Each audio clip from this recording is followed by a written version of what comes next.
In this unit, we also work on the unit circle, and it's really important to understand where the unit circle is coming from and either understand or memorize this whole process of the unit circle. So the unit circle relies on these special right triangles. You did these in geometry, and I will be honest with you, when I was in high school, I didn't see the importance of this. I wasn't good at memorizing it. I since have gotten much better at it because I do see the value in understanding what is going on with this and memorizing it. So you have to either memorize or understand.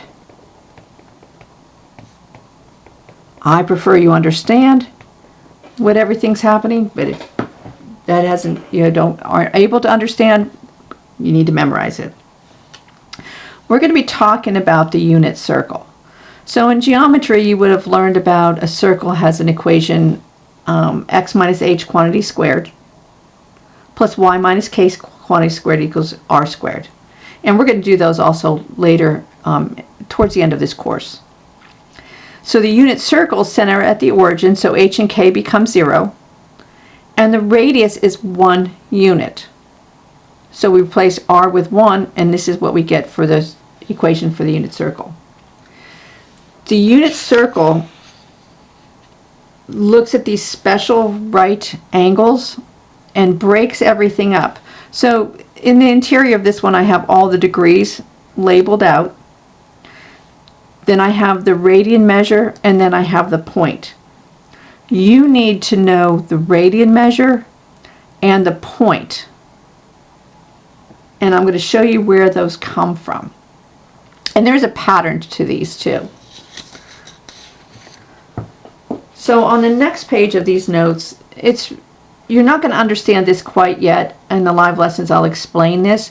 But the reason you have to understand the unit circle is because this is where we're going to get the information for all our trigonometric ratios. So sine, cosine, and tangent are ratio of sides. And if it's in a unit circle, we can use a coordinate. And then the cosecant, secant, and the cotangent are also going to be studied in this course. Not to begin with, but we'll talk about the domain and the period of these. And we're going to talk about even and odd functions. And the reason we talk about even and odd functions is because if you know that there's a function is an even function or that is an odd function, there's characteristics of that function that are going to be useful. So we'll talk about that later. Now I want to show you where everything comes from. So I've broken this down. I've taken this unit circle right here, and you'll notice there's different colors on mine. Yours didn't print colors. But those correspond to how I've broken it up here. So I first break up this unit circle in terms of pi over 4. So if I were to draw it's a reference triangle, and that comes a little bit later. But if I were to take this piece of this triangle out of here, it's this one that's right here, and I draw it here. This is pi over 4. This angle going from here to here is pi over 4. So I'll talk about it right now. That's equivalent to 45 degrees. I know that this is the x coordinate. Going up here is the y coordinate. And this is the unit circle, so I know that it is 1 unit. So if I go back here now, and I talk about this 45, 45, 90 degree triangle, and I want to make the hypotenuse 1 unit. So I'd have to divide this by square root of 2 over x, so that this is equal to 1. I would have to divide this by the square root of 2 over x, so it's equal to 1 over the square root of 2. Rationalize the denominator, I get the square root of 2 over 2. Well, the same thing's going to happen to this one, because in a 45-45 degree, 45-45 special right triangle, the two sides are the same. So if I come back here, so x is going to equal square root of 2 over 2, y, this distance going up, is going to equal the square root of 2 over 2. So if I put it on this coordinate plane, that means this point right here, this is x, this is y. This coordinate is going to be the square root of 2 over 2, square root of 2 over 2. And likewise, I can continue to draw triangles in here. If I want to talk about this angle that goes from here to here, I need that coordinate. I could draw a triangle here. So it'd be this there. So this point would be negative square root of 2 over 2, positive square root of 2 over 2, because I'm going left and then I'm going up.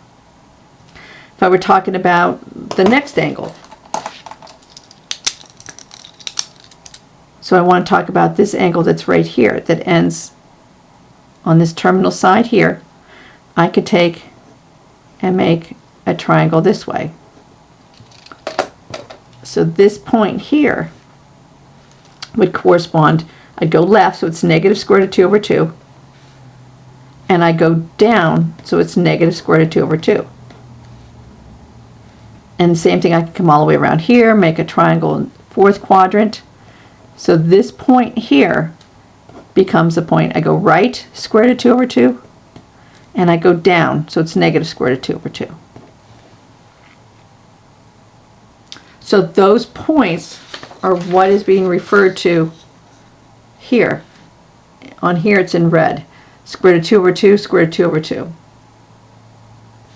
Negative square root of 2 over 2, positive square root of 2 over 2.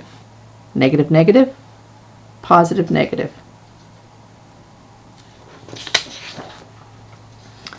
The next one we're going to look at are the pi over 3. So if I wanted to make a triangle to find that point, this is x, this is y. If I cut that out, this is x, this is y, hypotenuse is 1, that's the hypotenuse right there. Pi over 3, so this is 60 degrees. So let's go back to this triangle. 60 degrees right here. That means I want this to equal 1. The hypotenuse has to equal 1. Divide by 2x. X divided by 2x is going to be equal to 1/2. Square root of 3 over 2, because the x's cancel out, and the hypotenuse is 1. So I come back to here. My x is going to equal 1/2. My y is going to equal the square root of 3 over 2. So this point, I go right 1/2, up square root of 3 over 2. And for those of you who see things visually a little bit better, think of it this way. This is shorter, this is taller. So 1/2 is smaller than the square root of 3 over 2. And this point, go left, go up. This point right here, go left, go down. And this point right here, go right, go down. So that's where those points come from. And the last one is really the same as the one above. I'm going to use the multiples of pi over 6. So that's the triangle I'm talking about. If I draw it over here, this is now 30 degrees. This is still 1. But if this is 30 degrees, this is 60 degrees. So this is the longer side, which is the square root of 3 over 2. Opposite the 30 degrees is the shorter side, that's 1/2. So this point becomes the square root of 3 over 2, 1/2. Exactly opposite now. This point, negative square root of 3 over 2, 1/2. Directly opposite. go left, square root of 3 over 2, go down 1/2, directly opposite it, go right, go down. So that's where all the values come from, and there's a pattern to this. There's tons of videos online to show you how to memorize the pattern. Not everybody has to memorize the pattern. Some people understand it well enough. However you need to do it to get this understood, you need to do that. We're not going to be using degrees at all, so you can forget about all this and understand the radians and the points so that we can use the concept of sine, cosine, tangent, cosecant, secant, and cotangent to evaluate the special right triangles in a unit circle.